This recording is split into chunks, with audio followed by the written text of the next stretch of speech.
In today's video, I'm going to teach you how to restore archived chat in WhatsApp Web. If you've archived a conversation in WhatsApp Web and now want to bring it back into your main chat list, the process is very simple and only takes a moment. I'll walk you through it clearly so you can follow along without any confusion. To begin, open WhatsApp Web on your computer and make sure you're already signed into your account. Once you're on the main screen, look at the left side where your conversations are listed. This is the area where you can access your chats and manage them. Next, open the chat section if it is not already visible. You want to make sure you are looking at your conversation list so you can find the archived chats area. In WhatsApp Web, archived conversations are stored separately from your regular inbox, which helps keep your main chat list organized without deleting anything important. After that, look for the three-dot menu on the right side of the interface.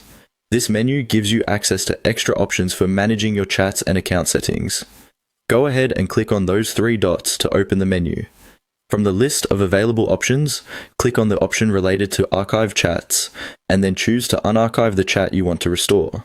Once you do this, that conversation will return to your main chat list, making it easier to access again whenever you need it. This is useful if you previously archived a chat to reduce clutter, but now want that conversation to appear with your active messages again. Keep in mind that unarchiving a chat does not delete any messages. It simply moves the conversation back into your normal chat view.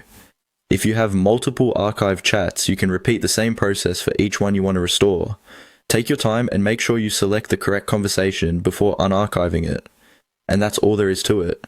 Restoring an archived chat in WhatsApp Web is quick, easy, and helpful when you want important conversations back in your regular list.